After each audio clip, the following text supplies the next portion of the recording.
आज के दौर में पूरी दुनिया में ठगी, बेईमानी, भ्रष्टाचार बढ़ता जा रहा है। हर जगह ठगी बेईमानी का बोलबाला है।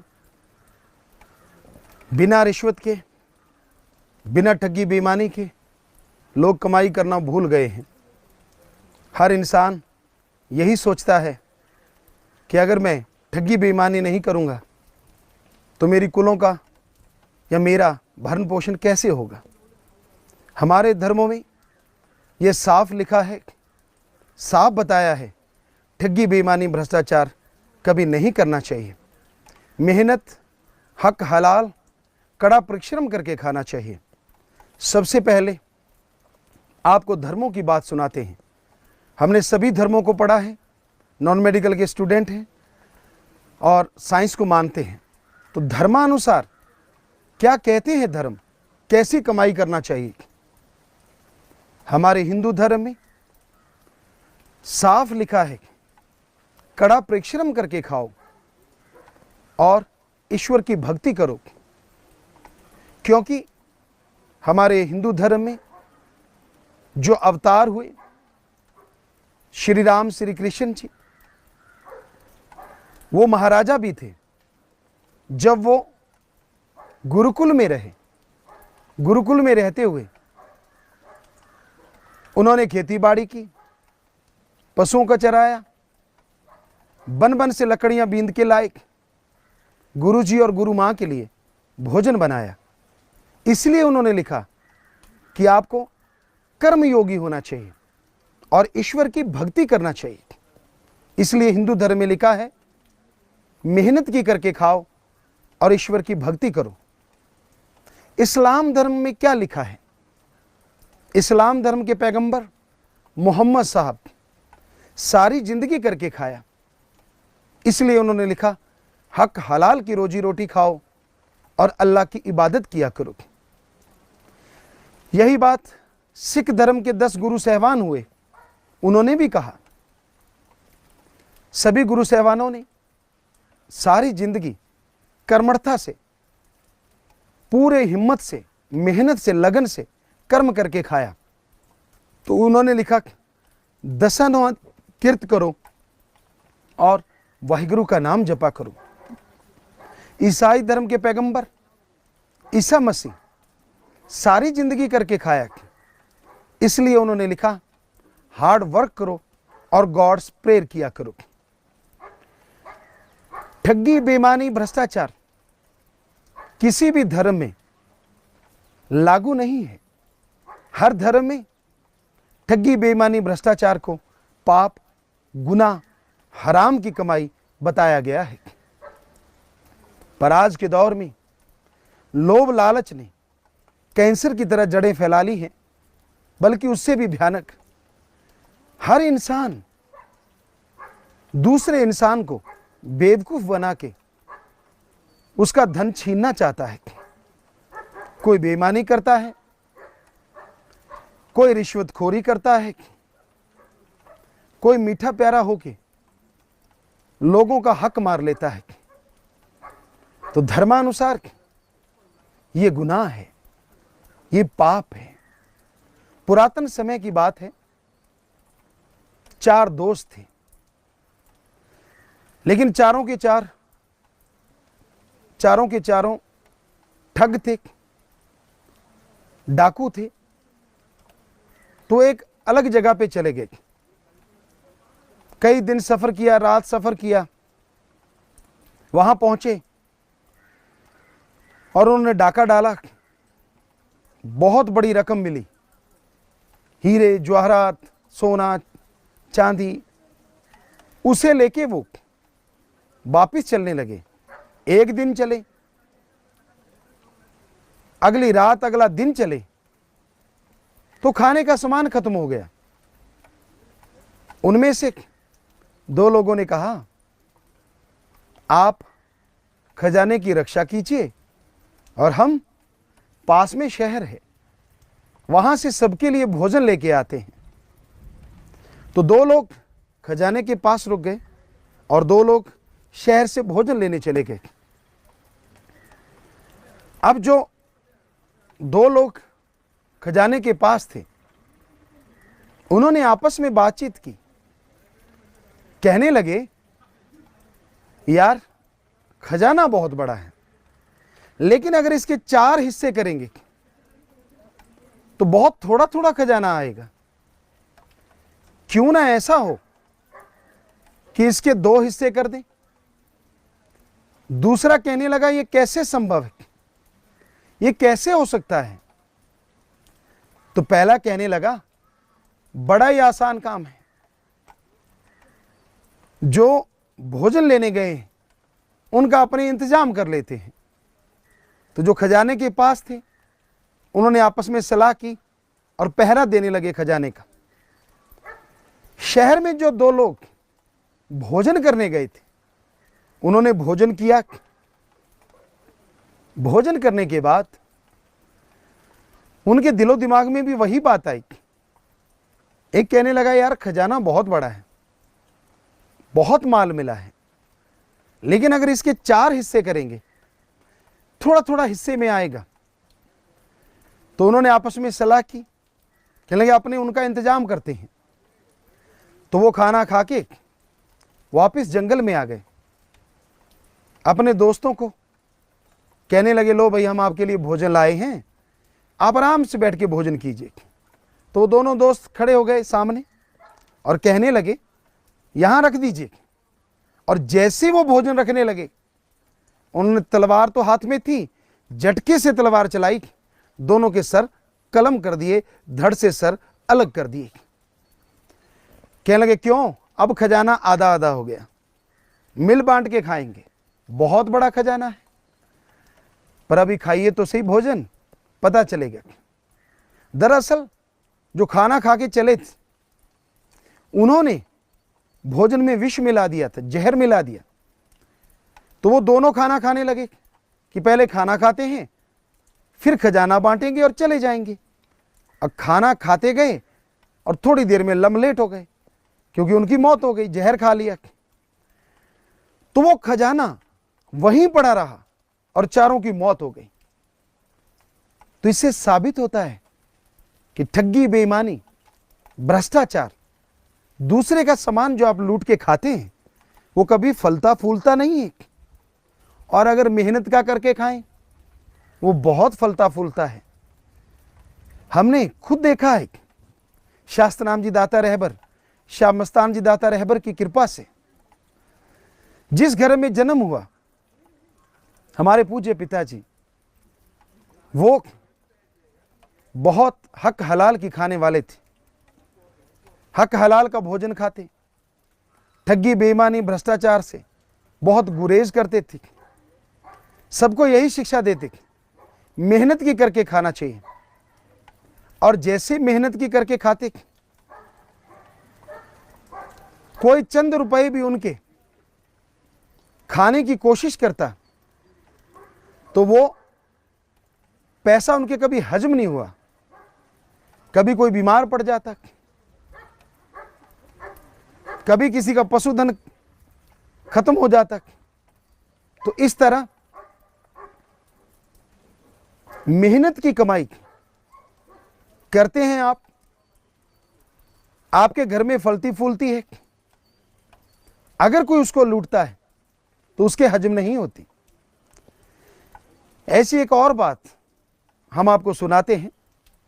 एक बादशाह था, वो करके खाता था, मेहनत, हक हलाल, कड़ा परिश्रम, बहुत रियायत सुखी थी। उनका खुद का एक नौकर था और वो नौकर बादशाह का अपना नौकर था। राज्य के खजाने में से बादशाह उसे तनख्वाह नहीं देता था। बादशाह खुद कमाई करता, खुद भोजन करता और कुछ भोजन बचता नौकर को देता, तनख्वाह भी देता। तो जो नौकर था वो दूर दराज इलाके से आया हुआ था। उसके पास एक संदेश आया, पैगाम आया कि भाई तेरी लड़की की शादी है, तू ऐसा कर, अपने बादशाह से बहुत से पैसे ले आ, पैसे लेके आ ताकि बेटी की शादी बढ़िया तरीके से हो जाए। तो ये बात सुन के वो नौकर बादशाह को कहने लगा, हे बादशाह सलामत, मेरी बेटी की शादी है, मैं वापिस देश जाना चाहता हूं अपने, आप मुझे धन दौलत दीजिए, हमें पैसा दीजिए ताकि मैं अपनी बेटी की शादी धूमधाम से कर सकूं। बादशाह कहने लगा, भाई तू तो जानता है मैं मेहनत की करके खाने वाला हूं, हक हलाल की रोजी रोटी खाता हूं, तेरी तनख्वाह कई महीनों की बाकी है और मेरे पास मेरा पर्सनल खजाना नहीं, फिर भी तुझे मैं कुछ अशरफियां दूंगा। 2 अशरफियां दी, ये 2 अशरफियां ले जा, शादी धूमधाम से हो, ओम हरि अल्लाह से मैं इबादत करूंगा, भक्ति करूंगा, पर याद रखना ये मेरी हक हलाल कड़ी मेहनत की कमाई है, ये फलेगी फूलेगी। नौकर चुप रहा, क्योंकि बादशाह के सामने नौकर क्या बोल सकता है। नौकर ने पैसा लिया, 2 अशरफियां ली, उनको नमस्कार किया और अपने घर को चल दिए। घोड़े पे जा रहा था, रास्ते में एक मुकाम आया, जगह आई, अनार बहुत थे। उस नौकर ने सोचा और तो सामान क्या करना है, अनार ले चलते हैं। 2 अशरफियों के अनार बहुत आ गए, उस जमाने में बहुत आ जाते थे। तो उसने घोड़े पे रखे, 2 गठरियां बांध ली और चल दिया। एक दिन एक रात, आगे कोई ढिंढोरा पीट रहे थे, अनाउंसमेंट हो रही थी। उसने सुना असल में वहां के बादशाह की बेटी बीमार थी और हकीमों ने कहा कि बादशाह सलामत, अभी अनार का जूस अगर मिल जाता है हम दवा देंगे और आपकी बेटी बिल्कुल ठीक हो जाएगी, अदरवाइज आपकी बेटी को कोई बचा नहीं सकता। ढिंढोरा पिटवाया जा रहा था, अनाउंसमेंट हो रही थी कि बादशाह की बेटी बीमार है, जो इस समय अनार देगा वो मुंह मांगा इनाम ले सकता है। उस नौकर ने अनाउंसमेंट वाले के पास जाकर पूछा, क्या अनार दिए जा सकते हैं और बादशाह वाकई मुंह मांगी मुराद पूरी करेगा? कहता हाँ, 2 कहाँ हैं, क्योंकि वो भी बादशाह का नौकर था।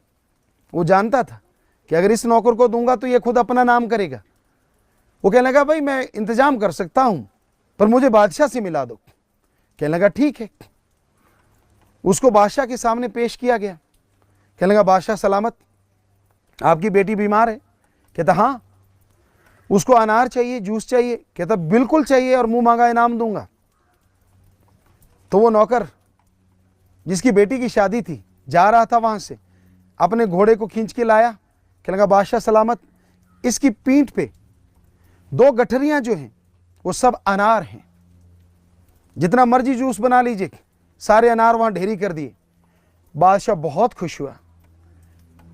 हकीम जो थे उन्होंने उसका जूस निकाला, दवा तैयार की और बादशाह की बेटी को पिला दिया। थोड़ी देर में बादशाह की बेटी ने आंखें खोल ली, उसकी बेहोशी टूट गई, वो उठ के बैठ गई। बादशाह बहुत खुश हुआ, कहने लगे कि आपने मेरी बेटी की जान बचाई है, मांगो क्या मांगते हो। तो वो नौकर हाथ जोड़ के खड़ा हो गया, बादशाह सलामत, सब कुछ है। तो बादशाह कहने लगा, आप कहां से आए हैं? उसने बताया, मैं फलां जगह से आया हूं और ऐसे ऐसे करके मेरी बेटी की शादी है, मुझे पैगाम आया था, पर मैं फलां बादशाह का नौकर हूं। उस बादशाह ने मुझे शादी के लिए भेजा है, पर वो बादशाह खुद मेहनत की करके खाता है, मुझे भी तनख्वाह मेहनत से देता है, तो मुझे उसने 2 अशरफियां दी, उसी से मैंने ये अनार खरीदे। कहने लगे, और क्या लेके आया?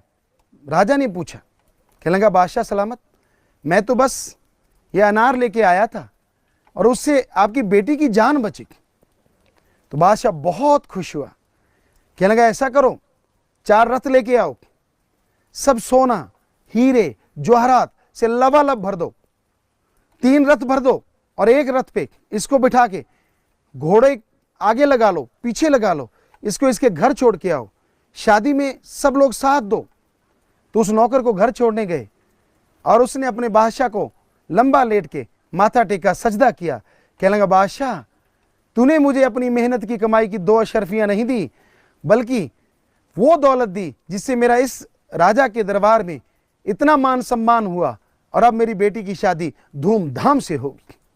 सो कहने का मतलब मेहनत की कमाई हमेशा फलती फूलती है और ठगी बेईमानी भ्रष्टाचार की कमाई बर्बाद कर देती है।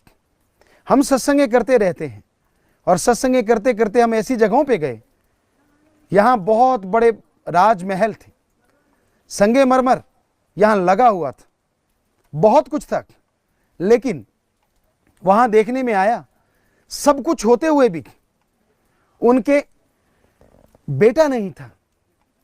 बहुत टेंशन में थे, बहुत नशे में थे, सब कुछ तो था लेकिन अंदर का चैन नहीं था, अंदर की शांति नहीं थी, बेचैनी का आलम था, बहुत तड़प रहे थे वो। तो साफ पता चलता है कि ठगी बेईमानी से कभी किसी का भला नहीं हो सकता। ठगी बेईमानी की कमाई हमेशा दुखदाई होती है और आज के दौर में हर कोई इस कमाई पे लगा हुआ है। लोग ठगी बेईमानी भ्रष्टाचार कमाते हैं, विदेशों में जमा करते हैं, उनका नंबर अपने पास है, लेकिन ऐसा नहीं है कि अपने देश में ऐसा नहीं है, बहुत कुछ है। लोग जो बेईमानी से पैसा कमाते हैं, जो भ्रष्टाचार से पैसा कमाते हैं, वो इंसान के शांति को खत्म करता है, प्यार मोहब्बत को खत्म करता है, तंदुरुस्ती को खत्म करता है। इसलिए ठगी बेईमानी भ्रष्टाचार से पैसा नहीं कमाना चाहिए। मेहनत हक हलाल से रोजी रोटी खाओ, मेहनत की कमाई सुखों की खान है। कबीर साहब ने लिखा है, माया होई नागणी जगत रही ढहकाए, जो इसकी सेवा करे उसको ही ये खाए। कि पाप जुल्म की जो कमाई है वो नागनी की भांति है। जिस तरह नागनी को अगर कोई पालना चाहे, उसकी सेवा करे, पता नहीं कब वो डंक चला दे, उसी तरह ठगी बेईमानी है, भ्रष्टाचार है, इसकी कमाई पता नहीं कब दगा दे दे। आप लुट जाओ, आपको घाटा पड़ जाए, एकदम से हार्ट अटैक, कई आधे पागल, कई पूरे पागल हो जाते हैं। ठगी बेईमानी करने वालों को हमने तड़पते देखा। एक इंसान हमारे पास आया जो बहुत धनवान था, अपने देश में नंबर रखता था, धनवानों में जिसका नंबर था, और कहने लगा, गुरुजी मैं आपके पास आया हूं, मैं बहुत परेशान हूं, मैं बहुत दुखी हूं। हमने पूछा, भाई आप तो धनवानों में नंबर रखते हैं, आपको क्या परेशानी हो सकती है? क्या लगा, नहीं मैं बहुत दुखी हूं। हमने कहा ऐसा कीजिए, आओ फॉरेन कंट्री जाइए, वहां से ट्रीटमेंट करवा लीजिए, एक्सरे करवाइए, अल्ट्रासाउंड करवाइए और सीटी स्कैन करवाइए, MRI करवाइए। कहने लगा, गुरुजी मैंने सब करवाया है, पर रात को नींद नहीं आती और दिन को चैन नहीं आता। हमने कहा आपको सच्ची बात कहें? कहने लगा, बोलिए, बुरा ना मानना। कहता, कहिए।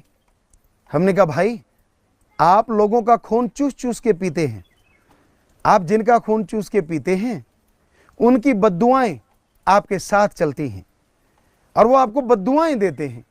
अगर आप उनकी बद्दुआओं से जीवन इसी तरह जियोगे तो आप दुखी रहोगे, परेशान रहोगे, गमगीन रहोगे, कभी सुख का साह आप नहीं ले पाएंगे। जिस तरह आपने खून चूसा है वो बहुत ही दर्दनाक है। ठगी बेईमानी भ्रष्टाचार जो आपने किया है वो आपके चैन आराम शांति को खा चुका है। तो सिर झुका के कहने लगे, गुरुजी आप जो कह रहे हो सच, मैंने अमीर बनने की ठानी है। मैंने ये नहीं देखा कि कोई मर रहा है, कोई दुखी हो रहा है, कोई परेशान हो रहा है। मैं तो सिर्फ यही करता चला गया कि मैंने नंबर 1 धनार बनना है। तो हमने कहा तभी आप दुखी हैं। कहने लगा इसका कोई हल है? हमने कहा हाँ, इसका हल है। ईश्वर का नाम जपो, अल्लाह वाहिगुरु गॉड खुदा राम की भक्ति करो, और जिस तरह आपने ठगी बेईमानी भ्रष्टाचार करके लोगों को दुखी किया है, उसके उल्ट आप उन गरीबों का साथ दीजिए। भूखे को खाना खिलाइए, प्यासे को पानी पिलाइए, कोई बीमार है उसका इलाज करवा दीजिए। कहने लगा जी सत बचन, मैं ऐसा करूंगा। और वो सज्जन चले गए। अखबारों में, न्यूज़ में बाद में ये चीज़ें पढ़ने को मिली कि वो ऐसा काम करने लगे। साल बाद वो हमारे पास आए। कहने लगा गुरुजी आपने जो कहा था वो मैंने किया, और मैं सच कहता हूं, दिल से कहता हूं, अब मैं आराम की नींद सोता हूं। पहले नींद नहीं आती थी। बहुत बढ़िया मेरे पास बिस्तर थे, लक्ष्मण झूले की तरह, जो मुझे झूठे देते थे, मुझे झुलाते थे। बड़ी नींद नहीं आती थी, फिर भी इंजेक्शन लगाता था, तब जाके नींद आती थी। नींद भी किराए की थी। और जब से मैंने दीन दुखियों की मदद करना शुरू किया है, सबका भला करना शुरू किया है, तब से आराम की नींद सोता हूँ और चैन की नींद सोता हूँ। दिन को भी चैन रहता है, रात को भी आनंद आता है। तो हे भक्तजनों, हे सुनने वालों, हाथ जोड़ के आपसे विनती करते हैं, कभी किसी का हक मार के ना खाओ, सबका भला करो, मेहनत की कमाई खाओ, चाहे थोड़ा आएगा, लेकिन जो आएगा आप, आपके परिवारजन हमेशा सुखी रहेंगे। इसलिए ठगी बेईमानी से नाता तोड़ दो, हक हलाल, कड़ा परिश्रम, मेहनत करके खाइए, हार्ड वर्क करके खाइए। क्योंकि हमारे हिंदू धर्म में लिखा है, हिम्मत करे अगर इंसान तो सहायता करे भगवान, हिम्मते मर्दा मद दे खुदा की। कि जो हिम्मत करते हैं भगवान उनका साथ जरूर दिया करते हैं। इसलिए भले कर्म करो, अच्छे कर्म करो। ठगी बेईमानी भ्रष्टाचार अगर आप करते जाएंगे, आप दुखी रहेंगे, आने वाली पीढ़ियां दुखी रहेंगी, और आप परेशानी के आलम में इस दुनिया से रुखसत हो जाएंगे।